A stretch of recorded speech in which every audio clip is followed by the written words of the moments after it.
I wholeheartedly welcome the landmark decision taken by the Modi government in today's Union Cabinet. It is a historical decision.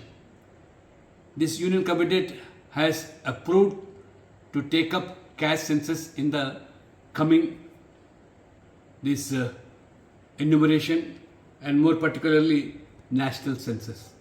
Congress repeatedly took up that issue and politically tried to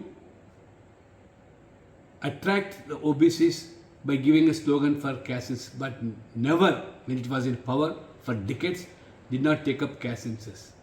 And only after 1931, during British regime, the caste census was done. It was the last census. In 2010, the UPA government took up a survey with a group of ministers but did not deliver any goods.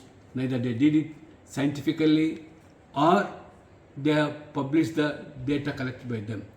This shows how Congress is its duplicacy and tries to shed crocodile tears for OBCs.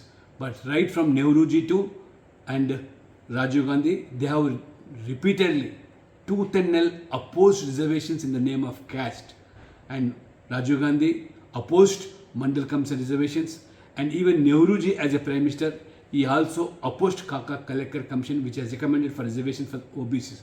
So this shows how Modi ji is committed for social justice and harmony, and not only SCs and STs, their enumeration was being taken place in the national level census, it was OBCs who have been deprived.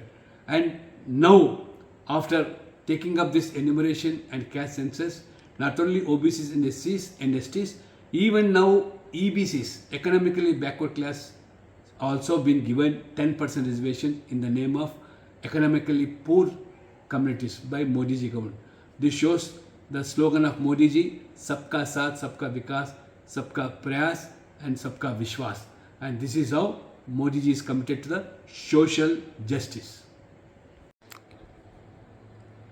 ప్రధానమంత్రి నరేంద్ర మోడీ గారి నాయకత్వంలో కేంద్ర మంత్రివర్గం తీసుకున్న నిర్ణయం చేపట్టబోయేటువంటి జనగణనలో కులగణన మరి పరిగణలోకి తీసుకొని చేస్తామని చెప్పడాన్ని నేను హృదయపూర్వకంగా స్వాగతిస్తూ ఉన్నాను. 1931 బ్రిటిష్ కాలంలో చేపట్టినటువంటి కులగణన తప్పితే కాంగ్రెస్ అనేక దశాబ్దాలుగా ఈ దేశాన్ని పాలించినప్పటికీ కూడా ఎన్నడూ కూడా బీసీలకు న్యాయం చేయడానికి వారికి మనసు రాలేదు.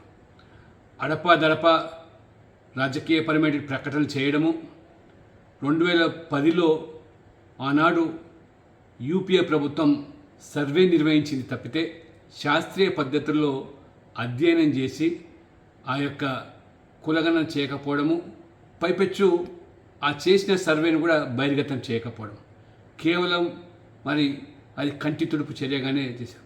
భారతీయ జనతా పార్టీ తీసుకున్నటువంటి ఈ నిర్ణయం ఒక చరిత్రాత్మకమైనది. చిత్తశుద్ధితో మరి సామాజిక న్యాయ కోణంలో ఏ వర్గాలైతే ఇవాళ దశాబ్దాలుగా విస్మరింపబడ్డారో, ముఖ్యంగా ఓబీసీలు. ఎందుకంటే జనగణనలో ఎస్సీ ఎస్టీల యొక్క గణాంక వివరాలు మాత్రమే సేకరించేటువంటి పద్ధతి ఉంది. కానీ ఈరోజు నరేంద్ర మోడీ గారు ఈ యొక్క కుల గణన పేరు మీద అన్ని కులాలు కూడా ఆ యొక్క గణాంక వివరాలు మరి వచ్చేదానికి ఆస్కారం. తద్వారా జనాభా నిష్పత్తికి అనుగుణంగా అనేకమైనటువంటి సామాజికపరమైనటువంటి, న్యాయపరమైనటువంటి, ఆర్థికపరమైనటువంటి ఇవన్నీ కూడా కార్యక్రమాలు యోజన చేయడానికి ఒక చక్కటి ప్రణాళిక రూపొందించేదానికి ఇది ఒక గొప్ప సువర్ణావకాశంగా ఇవాళ బీసీలందరూ కూడా భావిస్తారు.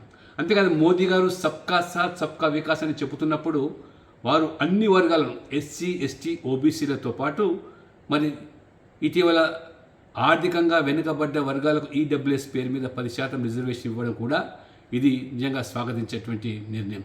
ఆ రకంగా కాంగ్రెస్ పార్టీ ఎన్నడూ కూడా కుల ప్రాతిపదికన మరి రిజర్వేషన్లు కానీ విద్యారంగంలో ఉద్యోగాల్లో ఇవ్వకూడదని చెప్పి నెహ్రూ నుంచి మరి రాజీవ్ గాంధీ చివరికి మండల్ కమిషన్ కూడా విభేదించినటువంటి పార్టీ కాంగ్రెస్ పార్టీ. అంతేకాదు అసలు ఈ కులగణన అనేది మొదటగా చేపట్టింది బీహార్లో ఎన్డీఏ ప్రభుత్వం. ఇవాళ మన ముఖ్యమంత్రి రేవంత్ రెడ్డి గారు లేక మంత్రులు చెప్తున్నట్టుగా తెలంగాణ దానికి నాంది పలకలేదు. గతంలో కూడా మీరు కర్ణాటకలో చేశారు, కానీ అది కూడా బహిర్గతం చేయలేదు. కేవలం బీసీలను ఓటు బ్యాంక్ అనే పరిగణించారు తప్పితే ఎప్పుడు కూడా వారికి న్యాయం చేయలేదు. మొదటిసారి ఒక చరిత్రాత్మకమైన నిర్ణయాన్ని మోదీ ప్రభుత్వం తీసుకున్న దాన్ని మరి ఓబీసీ మోర్చా జాతీయ అధ్యక్షుడిగా నేను స్వాగతిస్తా ఉన్నాను. ఇది మొత్తం అన్ని సంఘాలు కూడా దీన్ని స్వాగతించాలా. ఆ రకంగా మొత్తం దీనికి మరి మద్దతు పలకాలని చెప్పి కూడా నేను పిలుపునిస్తా ఉన్నాను.